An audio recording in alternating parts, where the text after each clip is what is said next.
저도 이 데이터를 듣고 놀랐는데 ETF 시장에서 순자산이 반년 만에 500조 원을 돌파했다라는 거예요. 굉장히 가파른 성장세에 놀랐습니다.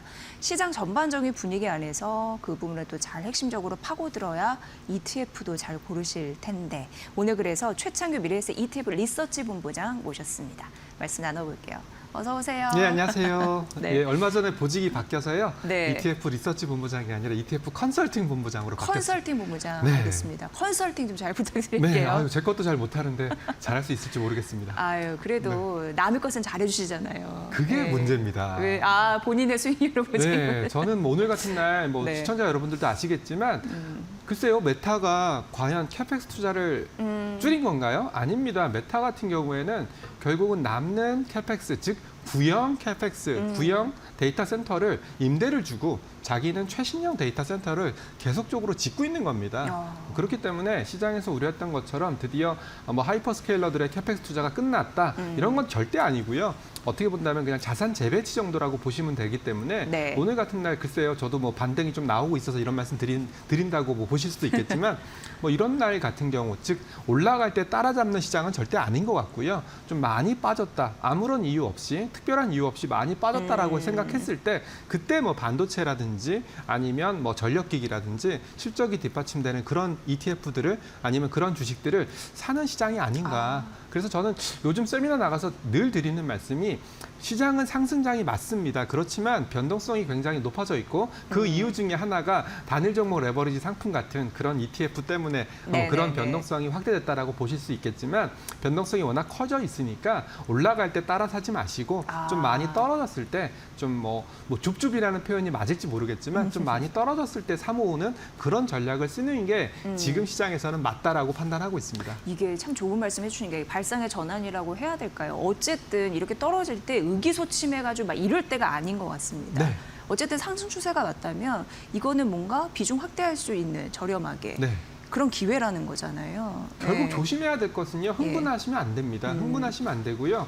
지금 시장은요. AI라는 산업을 두고 아무도 모르는 전쟁을 하고 있는 거예요. 네. 저도 모르고요. 시청자 여러분들도 AI 산업에 대해서 어떻게 변모할지 모릅니다. 또 한 가지 중요한 게 뭐냐면 어떤 새로운 기술이 나올지 모르거든요. 네. 예를 들어서 지금은 토큰 가격이 너무나 비싸졌고 메모리 가격이 비싸졌기 때문에 메모리를 줄인다든지 아니면 토큰을 줄인다든지 이런 쪽에 모든 AI 기업들이 집중을 하고 있습니다. 그렇다면 우리는 기술이 발전해서 메모리 사용량을 줄인다. 그러면 삼전 하이닉스 주가에는 영향을 주겠죠. 그때 이제 구글의 터보컨트 맞습니다. 그때 난리 났었잖아요. 네, 근데 제2의 터보컨트 나올 겁니다. 네. 그리고 또 최근에 제가 ETF 업계에 있다 보니까 슬금슬금 얘기가 나오고 있는 게 중국 반도체입니다. 네. 결국은 지금 애플도 창신 메모리, 창신 반도체 메모리를 쓰겠다. 물론 될지 안 될지는 아무도 모르지만 이런 얘기들이 나오고 있는 것이 AI라는 산업이 큰 발전을 하는 과정에서 나올 수 있는 진통이거든요.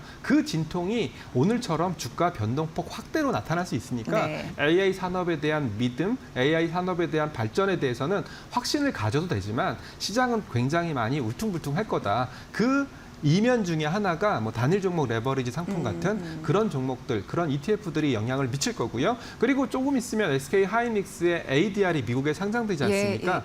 미국에 상장되면 두 가지 이슈가 있을 수 있습니다. 레버리지 ETF가 또 출시됩니다. 미국에서. 네. 한국에서 아닙니다. 네. 미국에서 SK 하이닉스 ADR을 기초로 한 2배 또는 마이너스 2배 레버리지 ETF가 미국에서 출시될 예정이거든요. 그러면 또 SK 하이닉스 ADR 쪽에서 주가 변동성을 키울 수가 있고요. 그리고 또 SK 하이닉스는 또 2배 레버리지 상품도 출시되겠지만 글로벌 반도체 ETF, 특히 미국 반도체 ETF에 SK 하이닉스 ADR이 편입될 수 있거든요. 그렇다면 패시브적인 수급적인 측면에서 SK 하이닉스는 분명히 긍정적인 부분이 있다. 이런 것도 좀 말씀을 드리고 있습니다. 네. 사실 뭐 이렇게 변동성을 잘 활용하려면 총알을 어느 정도 갖고 있는 것도 중요해서 네. 관리를 정말 잘 하셔야 된다. 없을 때 이게 뭐 탈수가 없잖아요. 그렇습니다. 그런 부분 굉장히 중요하고 그리고 말씀해 주셨다시피 단일 종목, 뭐 레버리지, 뭐 ETF 같은 거 보니까 이게 한 달이 넘었더라고요. 삼성뉴스 같은 경우에도 분위기는 뭐 좋게 흘러가는 거죠. 변동성은 주고 있지만 일단은 두 가지 측면으로 보셔야 됩니다. 네. 첫 번째는 사이즈. 어찌됐건 사이즈가 커진다는 것은 이게 좋고 나쁘고를 떠나서 시장에 관심을 받고 있다는 건데요. 하나만 말씀드릴게요. 저희 회사 상품 같은 경우에는 SK하이닉스 레버리지, 삼성전자 레버리지 두 가지를 갖고 있는데 지금 단일 종목 레버리지 중에서 사이즈가 가장 큰 뭐 삼성자산 상품이겠지만 얼마 정도 됐다라고 생각하세요? 그렇게 말씀하시는 거 보니까 엄청 튀었나 본데요. 예. 거의 6조입니다. 6조요? 예, 5조 8천억. 제일 탑인가요? 제일 탑이죠. 탑이고요. 예. 코덱스 SK하이닉스 단일 종목 레버리지가 순자산 총액이 5조 8천억이고요. 저희 타이거 SK하이닉스 단일 종목 레버리지가 3조 4천억입니다. 엄청난 관심이 그러면 사실 결국은 올리는 하이닉스 거예요. 레버리지 상품으로만 어림잡아도 거의 9조 정도? 9조? 네, 9조 정도 자금이 몰린 거예요. 예. 그러니까 시장의 변동폭, 즉 시장의 변동폭이 커지는 것은 어찌 보면 좀 당연한 현상이다라고 생각을 하거든요. 왜 그러냐면 이런 레버리지 상품 같은 경우에는 사람들이 올라갈 때 많이 살까요? 떨어질 때 많이 살까요? 단일 종목 네. 떨어질 때 많이 사죠. 네, 떨어질 때 많이 사요. 그리고 올라가면 오히려 팔아버려요. 그렇죠, 그렇죠. 그러니까 결국은 시장의 변동성, 올라갈 때는 더 크게 움직이고 떨어질 땐 더 크게 떨어지는 그런 변동폭을 증폭시키는 역할을 담당을 하고 있는 거죠. 그래서 제가 누누이 드리는 말씀은 지금 이걸 사 모으신다는 분들도 계세요. 나는 이렇게 떨어질 때마다 단일 종목 레버리지 상품을 사 모으겠다. 뭐 이런 분들도 계세요. 뭐 저는 그건 나쁘지 않다라고 생각하는데 한 가지 주의할 점은 이건 장기적인 투자 상품이 아닙니다. 네. 전술적으로 많이 떨어졌네? 사 모으고 많이 올랐네? 좀 팔고 이런 좀 전술적인 목적으로 쓰시는 것을 저는 당부드리고 있습니다. 투자 유의사항으로. 네네네. 네. 사실 우리가 이제 ETF가 아니라 이제 레버리지가 붙은 거에 대한 투자 유의사항이 있고 그래서 이제 교육도 막 들어야 되는 거잖아요. 그렇죠, 그렇죠. 그런 이유가 다 숨어 있다라는 거 좀 네. 말씀드리고요. 전반적으로 지금 뭐 말씀해 주셨지만 메타 이슈도 앞서서 말씀해 주셨고, 네. 그러니까 이게 약간 발상의 전환이라고 해야 될까? 그렇게 위축될 필요가 없다라는 걸 말씀해 주신 것 같고, 네. 그렇죠? 네. 애플 같은 경우에도 중국 반도체를 백악관과 지금 살려고 협력한다라는 소식 때문에 반도체 투매를 더 지금 촉발시켰으니까 네. 그 이슈도 잠깐 해주셨고, 네. 그러니까 이런 변동성은 뭐 우리가 가져갈 수밖에 없다 이렇게 정리를 일단 하고 넘어갈까요? 그렇습니다. 지금 뭐 외국인들의 현물 매도가 나오고 있는 이유도 뭐 여러 가지 이유가 있을 수 있습니다. 그렇지만 뭐 한 가지 중요한 사실은 네. 쏠렸다라는 겁니다. 특히 블랙락에서도 최근에 보고서가 나왔고요. 반도체 쪽에 쏠려 있는 국가들은 좀 조심해라. 뭐 이런 얘기들 하고 있고요. 우리가 앞서서 단일 종목 레버리지 상품을 말씀드렸던 이유도 쏠렸기 때문입니다. 네. 반도체 쪽으로. 이렇게 쏠림이 나올 경우에는 변동성이 굉장히 클 수밖에 없다. 그런 말씀을 반복해서 드리는 거고요. 뭐 또 한 가지 말씀을 좀 드린다면 그렇다고 해서 버려야 되냐? 저는 이건 아니라는 거죠. 버릴 필요는 없다. 언제 사느냐, 어떤 가격대에 사느냐가 중요하지만 버릴 필요는 없다라는 말씀을 좀 드리고 있는데요. 거기에 따른 근거가 마이크론의 실적이겠죠. 네. 마이크론, 뭐 물론 최근에 주가가 굉장히 크게 움직이고 있습니다. 한국에서 대규모 캐펙스, 서남권 메가 프로젝트 발표가 나오니까 마이크론 입장에서는 이거 부담되는 거 아니야? 뭐 이렇게 얘기하면서 마이크론 주가가 굉장히 많이 움직이고 있는 건 사실이지만 결국은 마이크론 실적을 보실 필요가 있습니다. 3분기 매출 414억 달러 달성했고요. EPS 25달러에 달합니다. 네. 그런데다가 매출 총이익률 무려 85%에 달할 정도로의 놀랄 만한 성적을 정말 나타내고 놀랄 있거든요. 성적이에요. 예. 그렇다면 우리는 이렇게 변동성에 놀랄 필요는 없을 거다라고 생각을 하고 있고요. 오히려 변동성이 클수록 실적, 즉 펀더멘탈이 뒷받침되는 그런 업종 쪽으로 집중할 수밖에 없고 마이크론의 실적에서 그런 것들이 이미 증명이 됐기 때문에 글쎄요. 저는 이렇게 시장이 많이 움직일 때마다 반도체, 특히 메모리 반도체 종목이나 메모리 반도체 기업 또는 메모리 반도체 ETF는 오히려 사 모으는 게 맞지 않을까라는 생각을 마이크론의 실적을 통해서 좀 의견을 전달해 드리고자 합니다. 네.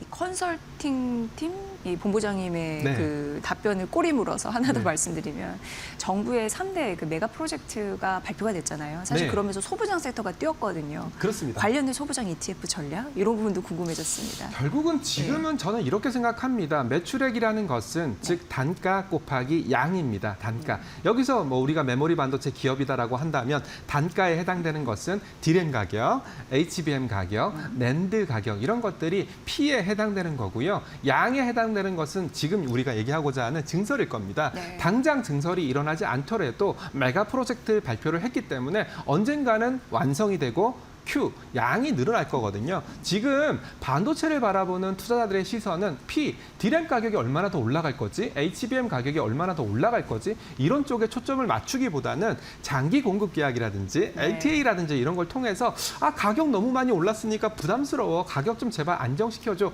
이런 느낌으로 가고 있고요. 그렇다면 반도체 기업 입장에서는 그래 알았어, 매출을 늘리기 위해서는 양을 늘리면 되겠지라는 움직임들이 바로 반도체 소부장들의 주가 상승으로 이어지고 있다라고 생각을 하고 있습니다. 그래서 최근에 저희도 좀 여기에 발맞춰서 좀 재빠르게 움직이고 있어요. 그래서 뭐 핵심 공정, 반도체 핵심 공정에 해당되는 ETF에 뭐 주성 엔지니어링을 좀 집어넣는다든지, 아니면 전공정에 해당되는 원익 IPS 비중을 좀 높인다든지, 그런 쪽으로 조금씩 P에서 Q, 증설 쪽으로 포커싱을 맞추고 있으니까 결국은 반도체도 이제는 D램 가격 얼마나 올라갈 거지, HBM 가격 얼마나 올라갈 거지, 이런 거에 초점을 맞추는 것도 맞지만 네. 이제는 양을 얼마나 늘릴지, 그리고 증설을 얼마나 할지, 이런 관점으로 보실 필요가 있고요. 이런 메커니즘으로 볼 수 있는 게 전력기기. 네. 전력기기도 이제 미국에 있는 공장들이 조만간 완성이 될 거거든요. 그럼 전력기기도 여태까지 수주는 많이 받았는데 이 수주를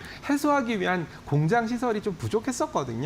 그렇다면 이제부터는 P의 시대에서 Q, 양의 시대로 조금씩 넘어가는 거 아닌가, 저는 그런 생각까지 전달드리고 있습니다. 네, 지금 이재명 대통령이 초격차를 선도하는, 이렇게 하면서 지금 발표를 한 거죠. 속보로 쭉 내보내고 있는 상황인데 네. 첨단 산업으로 도약할 의지가 굉장히 강하고 네. 이거 안 하면 뒤처질 수밖에 없는 거라서 생존 전략입니다. 그런 의미에서 우리는 이 투자를 따라갈 수밖에 없는데, 말씀해 주신 전력 설비분이 중요한 게 AI 데이터 센터 돌려야 되는데 1초라도 배터리가 그렇죠. 전력이 공급이 멈추면 중단돼버리면. 안 되는 거예요. 네, 그러니까 맞습니다. 그런 부분에서 ETF도 관심 많으실 것 같다라는 생각 듭니다. 네, 실제로 네. 전력기기 오늘 같은 경우에는 오늘 또 공교롭게도 오늘 방송하는 날 주가가 좀 빠졌거든요. 네. 그렇지만 뭐 전력 설비주 같은 경우에는 AI 병목 관점에서 굉장히 중요합니다. 지금 AI의 3대 병목이 메모리, 스토리지, 전력이거든요. 그런 관점에서 전력 설비주 이런 것들은 보실 필요가 있고요.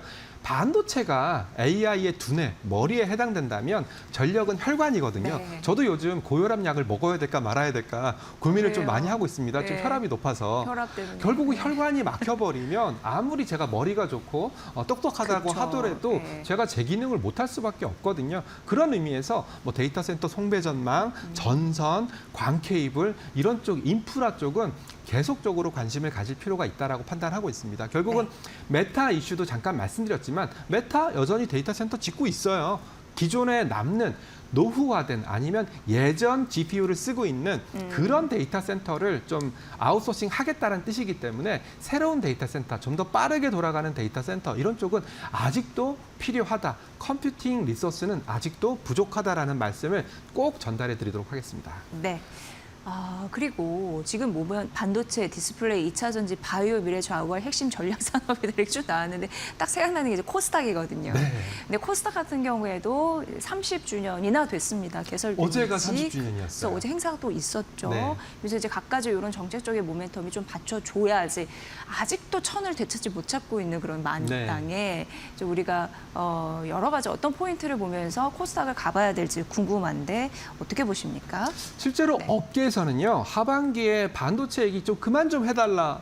야, 반도체 소부장도 그만 좀 얘기해달라. 이런 분들 굉장히 많습니다. 네. 저도 그런 사람 중에 한 명이고요. 반도체 얼마만큼 비중 가져가야 되냐? 그냥 시가총액만큼 가져가십시오라고 심플하게 말씀드립니다. 참고로 삼성전자, 하이닉스, SK스퀘어, 삼성전기까지 합쳐버리면 아마 시가총액 비중이 60%가 넘어설 겁니다. 그래서 어쩔 수 없습니다. 우리 포트폴리오에 60 내지 70%는 반도체를 가져가셔야 됩니다. 그러면 남는 30%를 어떻게 해야 되냐? 저도 고민이 굉장히 많은데 거기에 대한 대안으로서 코스닥이 맞지 않나라는 생각을 하고 있습니다.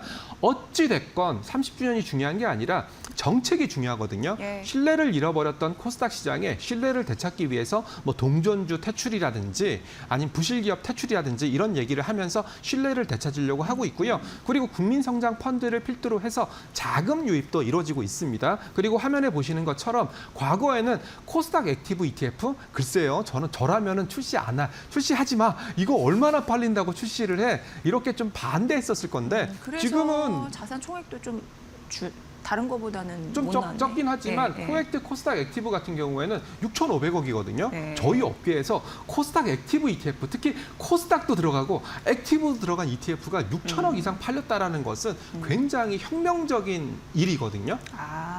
저게 또 그게 또 운용사마다 또 차이가 또 엄청 나긴 하네요. 그리고 또 네. 화면에 빠져 있는 게 네. 코스닥 150 ETF도 있어요. 지금은 액티브 ETF만 나와 있기 때문에 그래서 좀 작아 보일 수도 있겠지만 코스닥 150 ETF도 네, 사이즈가 네, 꽤 네. 커요. 조 단위까지 커져 있거든요. 네. 그렇다면 코스닥 쪽으로 이런 패시브 수급도 들어올 가능성이 굉장히 높고 그리고 코스닥은 종목이 많다 보니까 액티브로 접근하자라는 느낌들이 오시고 있어요. 참고로 지금 코스닥 액티브 ETF 같은 경우에는 최근에는 좀 바이오 비중을 좀 줄이고 네. 소부장 비중을 높이고 있거든요. 될 거를 이제 집중하겠다는 예, 선택과 맞습니다. 집중. 예, 이런 것들이 어떻게 본다면 성과로 나타날 가능성이 높고 성과로 나타나게 된다면 개인 투자자분들의 또 사랑을 받을 수밖에 없으니까 저는 60에서 70% 반도체 가져가는 건 오케이. 나머지 30%는 좀 코스닥 관련된 종목 또는 코스닥 관련된 업종 쪽으로 가져가시는 게 어떨까라는 말씀을 드리겠습니다. 네, 그럼 이제 정리 차원에서 벌써 이제 상반기가 훌쩍 가고 놀랄 노차지만 네. 하반기가 시작이 됐습니다.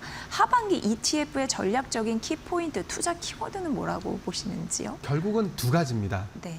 매크로와 변동성입니다. 오늘도 변동성이 굉장히 크거든요. 네. 저도 깜짝 놀랐어요. 8,000포인트가 무너졌네? 역시 시장은 굉장히 빠르게 움직일 수밖에 없구나. 왜? 반도체나 AI 쪽으로 쏠려 있기 때문에 시장의 변동성은 굉장히 클 겁니다. 그래서 첫 번째 키워드는 변동성을 이기는 방법입니다. 변동성을 이기는 방법은 뭐 여러 가지가 있을 수 있겠지만 저는 뭐 이런 뭐 반도체에서 수익이 좀 많이 나셨다면 오히려 채권이라든지 좀 아니면 초단기 채권이라든지 이런 좀 현금성 자산으로 이동해 보는 것도 어떨까라는 말씀을 드리고 있는데요. 왜냐하면 기회는 언제든지 옵니다. 예. 분명히 AI라는 산업이 우상향으로 쭉 가지 않거든요. 아까도 우리가 잠깐 얘기했던 것처럼 뭐 기술 발전이라든지 또는 중국 기업의 도전이라든지 이런 것들이 계속적으로 일어날 거기 때문에 쭉 가지 않습니다. 굉장히 울퉁불퉁하게 갈 가능성이 높으니까 조금 팔아놨다가 좀 시장이 많이 빠졌을 때 저가 매수 관점으로 들어가기 위해서라면 반드시 현금 비중이 필요하기 때문에 네. 변동성을 이기는 기법, 변동성을 이기는 방법이 하반기의 첫 번째 키워드가 될 것 같고요. 두 번째 키워드는 역시 뭐니 해도 금리입니다. 금리. 그래서 매크로 말씀해 주시죠. 예, 그래서 매크로 말씀을 드렸던 거고요. 코스닥? 글쎄요, 저도 코스닥 좋게 보지만 금리가 만약에 미국에서 기준금리 인상이 이루어진다면 글쎄요, 바이오 다시 한번 찬물을 끼얹지 않을까요? 그리고 반도체 소부장 어찌됐건 대규모 자본적인 투자가 필요한 산업이다 보니까 금리 부담에서 자유로울 수 없거든요. 그렇기 때문에 하반기의 키워드는 변동성을 이기는 방법, 그리고 금리, 매크로 부담을 이기는 방법, 이 두 가지를 키워드로 좀 삼고 있고요. 그래서 변동성을 이기는 방법은 좀 너무 많이 수익이 났다면 조금 팔아서 뭐 초단기 채권이라든지 이런 쪽으로 가는 방법을 권해드리고 있고요. 그리고 금리 같은 경우에는 일단 저희는 하반기까지 미국에서 기준금리 인상은 없을 거다라고 판단하지만 네. 혹여나 금리 인상 가능성도 있을 수 있으니까 그런 것도 좀 대비할 필요가 있습니다라고 하반기 키워드를 꼽고 있습니다. 네, 역시나 하반기는 금리와 변동성의 싸움이겠다 이런 생각이 들고 그 싸움에서 반드시 승자가 되셨으면 하는 바람입니다. 네. 앞으로도 컨설팅 잘 부탁드려요. 네, 하반기도. 알겠습니다. 네, 최창규 본부장과 함께했습니다. 고맙습니다. 네, 감사합니다.